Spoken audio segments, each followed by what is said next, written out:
Bismillahirrahmanirrahim. Assalamualaikum warahmatullahi wabarakatuh. Perkenalkan, nama saya Ipang Rere Atmaja dari Prodi Teknik Informatika jurusan Teknologi Informasi Politeknik Negeri Jember, Kampus Bondowoso. Dan di sini saya akan beropini terhadap perkembangan bahasa Indonesia bagi penutur asing atau BIPA pada era modern saat ini. Nah, di sini saya sudah menulis atau mengetik semua apa opini saya terhadap BIPA pada saat ini. Mari kita baca. Untuk mencapai visi dan misi program BIPA, Badan Pengembang dan Pembinaan Bahasa merancang suatu rencana kerja sebagai berikut. 1. Perumusan kebijakan di bidang pengajaran BIPA. 2. Peningkatan kerjasama antar lembaga penyelenggara BIPA.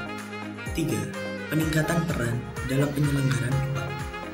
4. Pengembangan kurikulum. 5. Pengembangan bahan ajar. 6. Pengembangan SDM.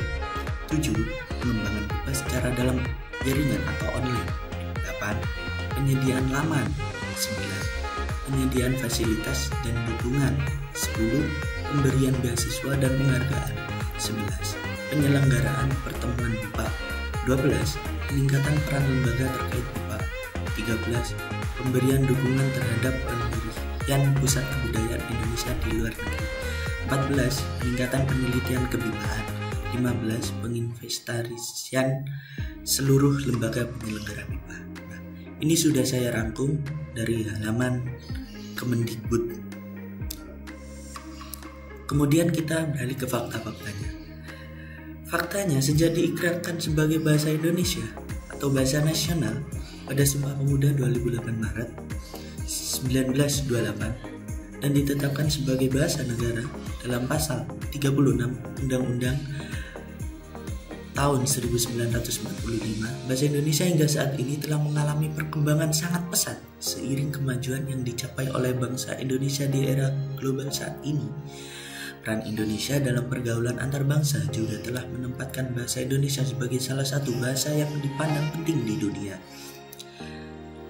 Pada tahun 2009 lalu, bahasa Indonesia secara resmi ditempatkan sebagai bahasa asing kedua oleh pemerintah daerah Ho Chi Minh City di Vietnam. Kemudian berdasarkan data Kementerian Luar Negeri pada 2012, bahasa Indonesia memiliki penutur asli terbesar kelima di dunia, yaitu sebanyak 4.463.950 orang yang tersebar di luar negeri.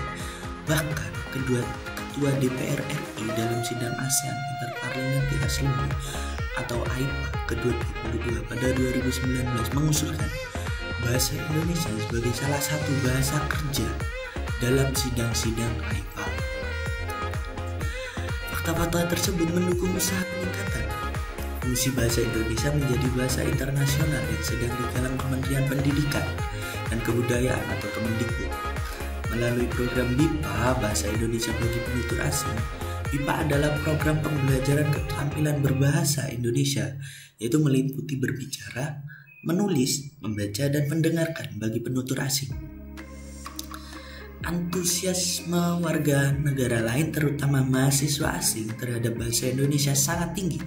Hal ini diakui oleh Ketua Satgas Program Dharma Siswa Republik Indonesia, yaitu Pangesti Widarti. Pangesti mengatakan dalam program DRI, bahasa Indonesia menjadi jurusan favorit para peserta. Berdasarkan survei tahun 2012, 65% bahasa Indonesia, 30% seni budaya, 3% turis, dan 2% lain-lain.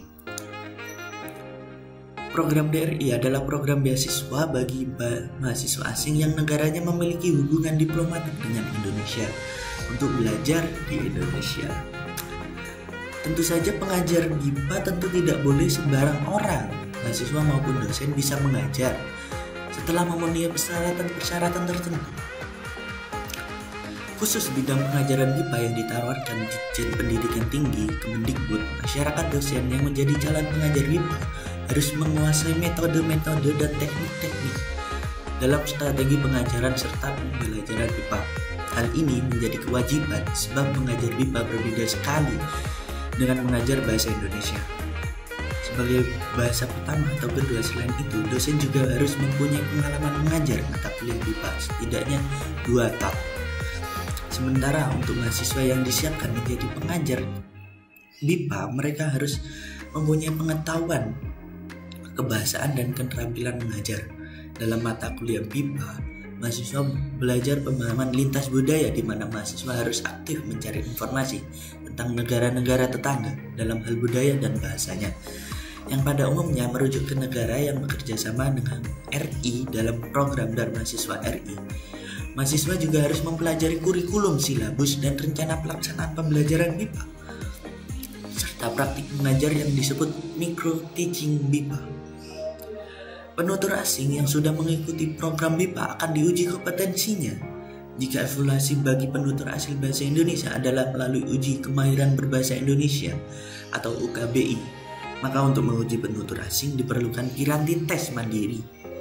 Umumnya bisa disebutkan uji kompetensi BIPA. Nah, UKBIPA dapat ditempuh mahasiswa asing setelah mahir berbahasa Indonesia. Setidaknya setelah 1 semester belajar BIPA, Kepala Badan Pengembangan dan Pembinaan Bahasa Maksud mengatakan saat ini Kemendikbud tengah menyiapkan bentuk evaluasi untuk penutur asing yang mengikuti program BIPA. Nah, itu tadi merupakan opini dari saya tentang perkembangan BIPA pada saat ini. Jadi kesimpulannya, banyak mahasiswa asing yang berminat belajar berbahasa Indonesia. Maka dari itu kita sebagai orang Indonesia asli harus mempertahankan itu, harus mengajarkan bahasa Indonesia yang baik dengan benar kepada mahasiswa asing tersebut. Nah, sekian video penjelasan dari saya tentang opini saya terhadap BIPA. Kurang lebihnya saya mohon maaf. Wassalamualaikum warahmatullahi wabarakatuh.